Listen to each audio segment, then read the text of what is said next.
Well, state properties have been made available to provide shelter to victims of gender-based violence. Ministers Patricia de Lille, Lindiwe, Zulu and Maite Nkoana-Mashabane briefed the media yesterday on initiatives to firm up government's commitment to really bolster the fight against gender-based violence. And I'm joined now by Social Development Minister Lindiwe Zulu, who joins us from our Cape Town studio. Minister, very good morning to you. This is incredibly welcome news. Am I correct that in total you're upgrading 10 areas, 10 buildings to provide shelter for women? Yes, you are right, and thank you very much. Good morning to you and good morning to your viewers.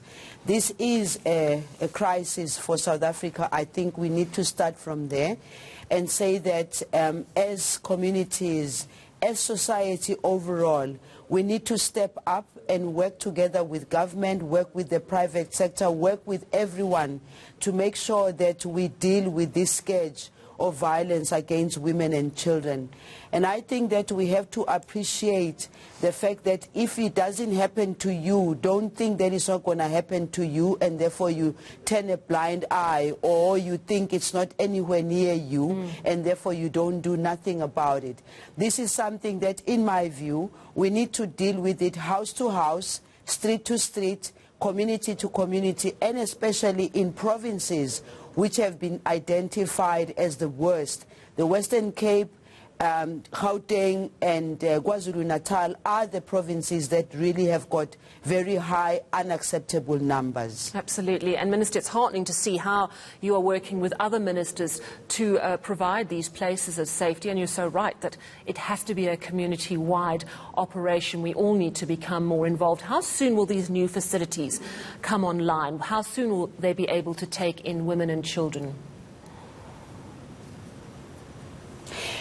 I'm hoping that within the next month or two, especially when we start the new financial year, we should be able to start bringing in those women who are desperate and with their children who are desperate and have got nowhere else to go.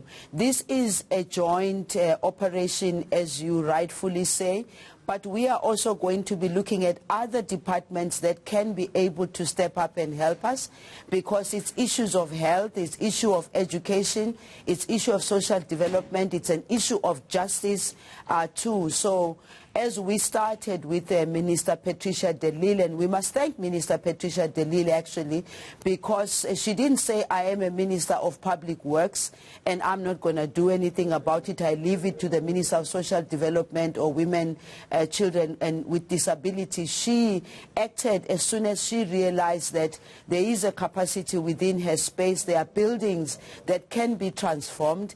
And I'm looking at also looking out to the private sector to say, can they help us in terms of ensuring that we get the necessary equipment, we get the necessary toys, we get the necessary environments that we create to empower these women. But it goes beyond that. We need to be able to empower the women to look into the future and say they can be able to do things for themselves and protect themselves. They should not stay in abusive relationships because they say they've got nowhere to go. Minister, that raises a very interesting point. There has been some uncertainty around how long women can stay in these shelters.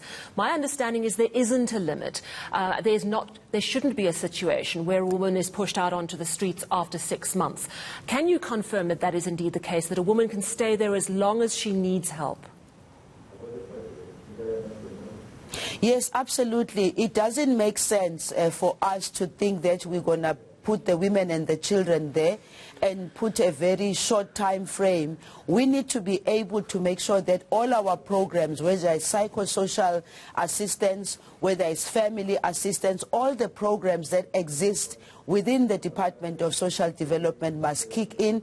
But it's beyond just the Department of Social Development, because if you need to empower these women, there are other NGOs also who are working with us in ensuring that these women get training of some sort where they are being empowered. Either they can start their own little businesses. In fact, we visited a few shelters that are privately run but also supported by government, where women are being trained not only to defend themselves, but they're also being trained to look towards the future What else can they do to make sure that they have a capacity and capability of taking care of their families, including finances, because under the Department of Social Development, we also have the National Development Agency, whose sole responsibility is to empower NGOs that then help these women. They run workshops for them, they run training programs for them.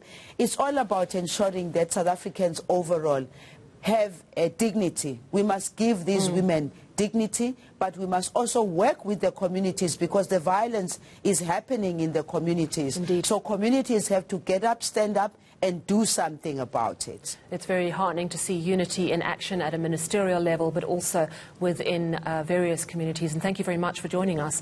That's Social Development Minister Lindiwe Zulu from Cape Town. Still to